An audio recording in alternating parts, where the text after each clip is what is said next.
Assalamualaikum warahmatullahi wabarakatuh. Bismillah, alhamdulillah, wassalatu wassalamu ala rasulillah, amma ba'du, wala hawla wala quwwata illa billah. Sahabat Wisnu Media, kita melanjutkan pengajian kita kitab Wasaya. Bismillahirrahmanirrahim. Ya bunayya, anakku, inna rabbaka temen setune pangeran sira iku syadidul batsi, banget oleh natrapi, syadidul iqabi, terbanget oleh niksa. Fahdhar mongko wediya ya bunayya anakku, wataki lan wediya sira ghadabahu ing bendune Allah, wasuhtuhu lan ing muringi Gusti Allah. Nah, ini kita diperingatkan oleh Syekh Syakir, sesungguhnya Allah itu syadidul batsi, syadidul iqab, sangat keras siksanya, sangat banget oleh niksa. Wataki ghadaba wa sukhtu, dan kita diingatkan harus supaya takut dengan siksa Allah, dengan kemarahan Allah. Karena Allah itu juga punya sifat yang seimbang. Rahman Rahim juga punya, tapi syadidul iqab juga punya. Sehingga kita bisa seimbang.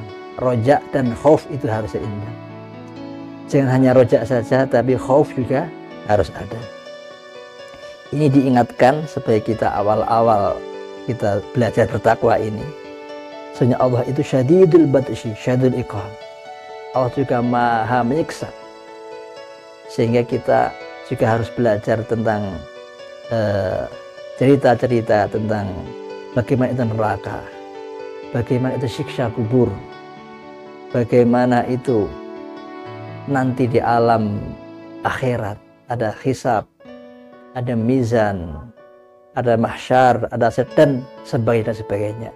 Dan itu hak, itu pasti adanya. Dan itu pasti adanya hak. Suatu saat Allah Subhanahu wa ta'ala sedang menampakkan suhtunya, menampakkan syadidul iqabnya, sehingga Allah menyalakan seluruh nerakanya. Neraka jahanam, jahim, neraka wel, dan neraka-neraka yang ada 7 lapis itu dinyalakan oleh Allah Subhanahu wa ta'ala. Melihat itu semua, para malaikat di langit ketakutan. Para malaikat di langit bergetar hatinya. Para malaikat di langit sungguh melihat Allah murka, bergetar hatinya.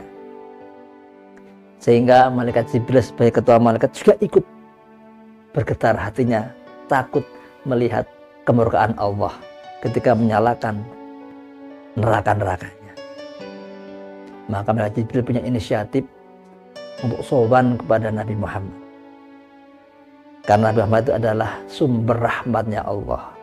Nabi Muhammad itu adalah sumber cintanya Allah. Nabi itu adalah orang yang paling dicintai oleh Allah. Ini kisahnya panjang, tapi intinya yang perlu kita garis bawahi adalah lihatlah malaikat saja. Para malaikat itu ketika Allah menyalakan nerakanya, mereka ketakutan. Padahal malaikat itu orang yang layak sunama amarohum. Malaikat tidak pernah bermaksiat kepada perintah-perintahnya Allah. Itu ketakutan melihat neraka. Malaikat adalah makhluk yang dimuliakan Allah. Itu pun ketakutan ketika Allah menampakkan syadidul iqabnya, menampakkan kemurkaannya. Lah kita ini manusia yang bukan malaikat, yang tidak terjaga dari kemaksiatan. Ketika diceritakan surga neraka, ketika diceritakan tentang neraka, siksa kubur, siksa neraka, kok santai-santai saja ini. Ya Allah, begitu lemahnya kita sadar, begitu lemahnya iman kita. Fahdhar ya bunayya wattaqi ghadab, maka takutlah. Ini janganlah kita pahami, kita baca lagi tentang kisah-kisah siksa kubur, siksa neraka. Ya untuk apa? Untuk keseimbangan, biar kita seimbang antara roja dan khauf. Karena apa? Keseimbangan ini penting sekali. Kalau kita ini terlalu banyak rojaknya, terlalu banyak ingat Allah itu maha pengampunnya, ini gampang sembrono. Allah diampuni Gusti Allah, Allah tingapura lah, itu gampang sembrono. Tapi kalau kita khaufnya juga ada, maka kita akan lebih hati-hati. Maka dilanjutkan oleh Syekh Musyakir, fahdhar ya bunayya. Dan ini wala yahurrannaka hilmuhu, lan ojo kebujuk temen sira ilmuhu ing sifat arise Gusti Allah. Wala yahurrannaka, lan ojo kebujuk temen sira. Janganlah kita terpedaya oleh sifat arisnya Allah, oleh sifat lemah lembutnya Allah, oleh sifat baiknya Allah. Jangan terpedaya. Karena apa? Semuanya Allah pun juga punya sifat itu tadi. Syadidul iqab, syadidul badshi, itu juga punya. Tidak hanya sifat ar-Rahman tok.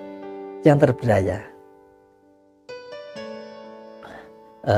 Fa innallaha yumli lidh-dhalim hatta idza akhadhahu lam yuflithu. Sesungguhnya Allah itu menunda untuk menyiksa orang-orang yang zalim, sehingga ketika Allah sudah waktunya menyiksanya, maka tidak akan dilepaskan lagi. Nah ini, ketika orang berbuat dosa, berbuat maksiat, ini dibiarkan oleh Allah, tidak langsung diberi siksa, tidak langsung diberi ganjarannya berbuat maksiat, tapi didiamkan dulu. Ini fadilahnya nanti tobatnya, nanti biar tobat. Tetapi ketika terus menerus dan dia tidak bertobat, maka nanti idza akhadhahu lam yuflithu, maka ketika Allah sudah waktunya menyiksanya, maka dia akan disiksa dengan sekeras-kerasnya.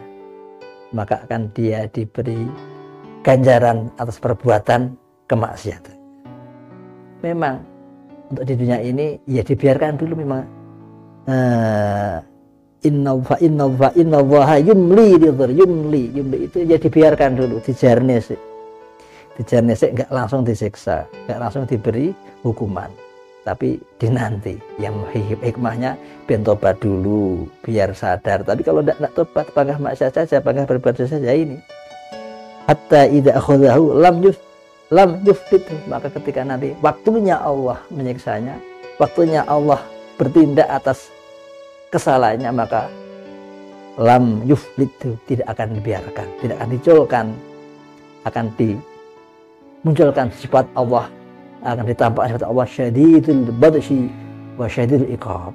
Semoga kita terlindung daripada siksa Allah, karena kita oleh Allah diberi hidayah. Semoga kita bisa menjauhi larangan-larangan Allah, sehingga kita terselamatkan daripada sifat syadidul iqab Allah subhanahu wa ta'ala. Maulaya salli wa sallim daiman abada ala habibika khairil khalqi kullihim, wal habibul ladzi turja syafa'atuhu likulli hawlin minal ahwali muqtahami.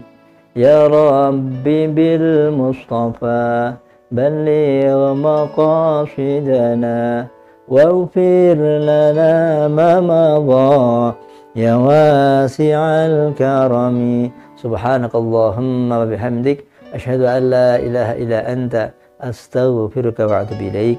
Wassalamualaikum warahmatullahi wabarakatuh.